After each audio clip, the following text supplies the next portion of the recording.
हाय हार्टीज, मैं हूं सुजाता और आपका स्वागत है ट्राइड एंड टेस्टेड रेसिपीज के साथ रियलिटी किचन में। साबूदाना खिचड़ी बनाना बहुत ही सिंपल है, पर कुछ लोगों की शिकायत होती है खिचड़ी खिली खिली नहीं बनती, कढ़ाई से चिपकती है, खिली खिली बनाने की कोशिश में कच्ची रह जाती है और खाते हुए मुंह भी बहुत देर तक चलाना पड़ता है।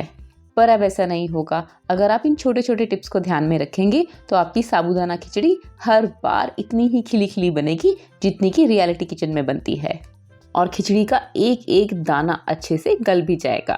तो इंग्रेडिएंट लिस्ट पे नज़र डालते हुए साबूदाना को भिगोने से शुरुआत करते हैं। हम बेकिंग कर रहे हैं या कुकिंग, सभी चीज़ों को अगर नाप के लें तो रिजल्ट्स अच्छे मिलते हैं। और अगर आपके पास नापने के लिए इस तरह से मेजरिंग कप्स नहीं है तो आप घर की कोई भी कटोरी, कोई भी स्पून सेट करके रख लें। तो मैंने ये 1 पाव साबूदाना लिया है, जो अगर कप में नापेंगे तो मेरा 250 ml का कप है और वो 1.5 कप होता है। और इसे अच्छे से धो लेंगे। साबूदाना को क्या है, जितना भी धोते जाएंगे तो वाइट वाइट पानी निकलता ही जाएगा, पर ज़्यादा नहीं तो कम से कम 2 बार ज़रूर धोएं। और उसके बाद साबूदाना को पानी में डिप करके रख देंगे। हम पहली गलती क्या करते हैं, साबूदाना में बहुत सारा पानी डालकर उसे भिगो कर रख देते हैं। ऐसा नहीं करना है। साबूदाना के ऊपर सिर्फ आधा इंच तक पानी रहना चाहिए और इसे कम से कम 5-6 घंटे तक ज़रूर भिगोएं। ढक कर भिगोएं, ओवरनाइट भिगोएंगे तो और भी अच्छा है। और 5-6 घंटे के बाद ये देखिए, साबूदाना फूल के ऑलमोस्ट डबल हो गया है। साबूदाना ने सारा पानी एब्जॉर्ब कर लिया है। ये देखिए, बिल्कुल पानी नहीं बचा है नीचे। और एक बार अच्छे से चेक कर लेते हैं। ये देखिए कितने अच्छे से मैश हो रहा है। आप भी इस तरह से एक बार चेक ज़रूर करना, साबूदाना अच्छे से मैश हो जाना चाहिए। और अगर ऐसा नहीं हुआ है तो 1/2 कप पानी डालकर थोड़ी देर के लिए और भिगोना होगा। मेरे साबूदाना में नीचे बिल्कुल भी पानी नहीं बचा है और ये अच्छे से फूल गया है। लेकिन अगर आपके साबूदाना में पानी बचा है तो इस तरह से छलनी में डालकर ड्रेन कर लें। और अब मैं कच्ची मूंगफली के दाने ड्राई रोस्ट कर रही हूँ। सब चीज़ों की क्वांटिटी मैं ऊपर देती जा रही हूँ। इन्हें हमें ड्राई रोस्ट कर लेना है लो मीडियम फ्लेम पर। बहुत जल्दी हो जाते हैं, 4 से 5 मिनट लगते हैं, इसमें कोई दिक्कत नहीं आती है। और ड्राई रोस्ट होने के बाद ये कुछ इस तरह से दिखती हैं। देखिए, मैं आपको पास से दिखा दूं, इसके ऊपर ये क्रैक्स आने लग जाते हैं। ये क्रैक्स दिखने का मतलब है ये अच्छे से ड्राई रोस्ट हो गई हैं और ठंडा होने पर इनका छिलका भी अब आराम से निकल जाएगा। और अब मैंने इनको किचन प्लेटफॉर्म पर रखकर इस तरह से ठंडा कर लिया है। मैंने किसी और बर्तन में इन्हें शिफ्ट नहीं किया था, बर्तन गर्म था तो नीचे से ये और भी अच्छे से ड्राई रोस्ट हो गई हैं। इनका छिलका बहुत ही आराम से निकल रहा है, इस तरह से हाथों में मसलने पर ही। और बस इस तरह से हमें इसका छिलका उड़ा देना है या फिर इस तरह से हाथ से निकालकर अलग कर देना है। मूंगफली के साथ में थोड़े बहुत छिलके अगर लगे भी रह जाते हैं तो कोई दिक्कत की बात नहीं है। मिक्सर के छोटे वाले जार में डालकर कोर्सली ग्राइंड कर लेते हैं।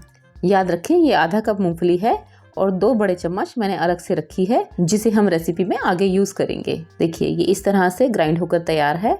इसमें अगर मोटे मोटे दाने कोई मूंगफली के रह भी गए हैं तो भी चिंता की कोई बात नहीं है, साबूदाना खिचड़ी में अच्छे लगेंगे। और साथ ही साथ कुछ छोटी मोटी तैयारी और, हरा धनिया, पाउडर्ड शुगर, नींबू का रस, बारीक कटी हुई अदरक और हरी मिर्च और रफली चॉप टमाटोज। इनको ज़्यादा बारीक करने की ज़रूरत नहीं है क्योंकि इन्हें तो हमें सॉफ्ट भी नहीं करना होता है बनाते हुए। और ये एक मैंने आलू लिया है उबला हुआ। हमने बासी आलू लिया है। बासी मतलब 1 दिन पहले उबाल के मैंने फ्रिज में रख दिया था। इससे स्टार्च कम हो जाता है आलू में। साबूदाना खिचड़ी और भी ज़्यादा खिली खिली बनेगी अगर हम ये वाला आलू यूज़ करेंगे तो। और इस खिचड़ी को मैं घी में बनाती हूँ तो 2 चम्मच घी लिया है मैंने। आप चाहें तो घी की क्वांटिटी इससे कम भी कर सकते हैं, खिचड़ी तब भी खिली खिली ही बनेगी। बस हल्का सा गर्म होते ही एक बार चला लेते हैं ताकि टेम्परेचर इक्वल हो जाए। और 2 चम्मच जो मैंने बताए थे ना, वो कच्ची मूंगफली के दाने, वो डाल लेते हैं। इनको अच्छे से फ्राई कर लेते हैं लो टू मीडियम हीट पर। हाई हीट पर करने से ये काले हो जाएंगे। जल्दी फ्राई तो हो जाएंगे लेकिन काले होने की वजह से फिर कड़वे भी हो जाएंगे। ये देखिए, इनमें क्रैक्स आने लग गए हैं, इसका मतलब ये अच्छे से फ्राई हो गए हैं। बस अब इन्हें ज़्यादा फ्राई नहीं करना है और इन्हें निकाल कर अलग रख लेना है, बाद में यूज़ करेंगे।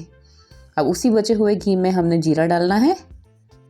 जीरा स्प्लटर होते ही हमें वो बारीक कटी हुई अदरक और हरी मिर्च डालनी है और एक बार अच्छे से चला देना है। अगर आप लोग व्रत में अदरक और धनिया नहीं खाते हैं तो आप अवॉइड कर दें प्लीज़। करी पत्ता डाला है मैंने, बहुत अच्छा टेस्ट आता है इससे खिचड़ी में और कलर भी इन्हांस होता है। मतलब कहीं पर ग्रीन, कहीं पर रेड कलर दिखता है ना खिचड़ी में तो अच्छा लगता है।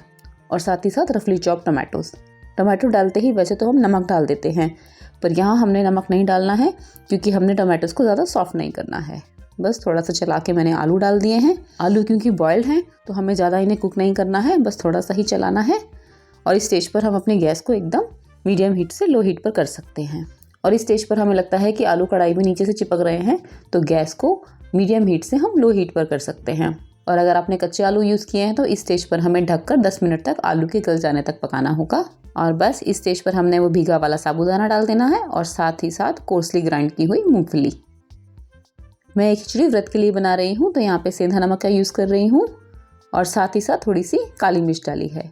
अच्छे से मिला देना है। ये देखिए, ये नॉनस्टिक कढ़ाई नहीं है, फिर भी आपको मैं नीचे से दिखा दूं कढ़ाई। ये देखिए, आप देख पा रहे हैं, बिल्कुल चिपकेगी नहीं, क्योंकि साबूदाना तो रूम टेम्परेचर पे था ना। गर्म कढ़ाई में डालेंगे तो ये वैसे भी अभी नहीं चिपकेगा। थोड़ा सा मैंने लाल मिर्च पाउडर और डाला है। अगर आप व्रत में लाल मिर्च भी नहीं खाते हैं या आपके पास साफ नहीं रखी है अलग से, तो आप इसे स्किप कर सकते हैं। काली मिर्च ही थोड़ा सा बढ़ा देना, लेकिन कलर फिर काली मिर्च की वजह से थोड़ा सा चेंज हो जाएगा।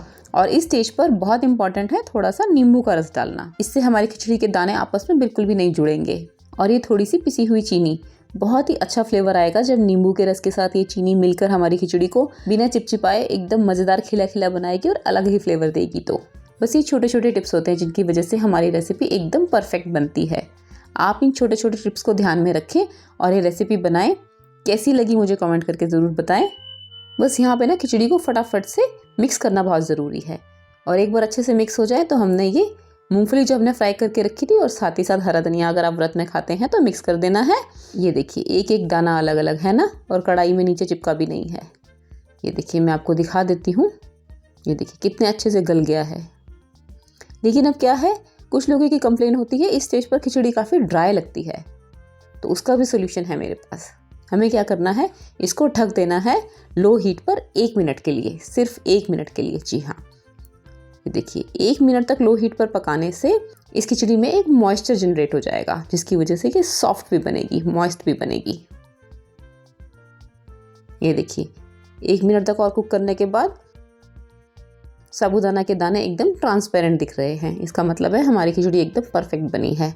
बस थोड़ा सा हरा धनिया मैंने और डाल दिया है, इतना तो चलता है ना, क्योंकि हमारे यहाँ हरा धनिया व्रत में खाते भी हैं। बस अब इनको एक बार मैं सर्व करके आपको दिखा दूं गरम गरम। अच्छा, अगर आप ये खिचड़ी अभी नहीं खा रहे हैं ना, तो भी इसे इस कढ़ाई में से निकाल कर किसी दूसरे बर्तन में शिफ्ट कर लें।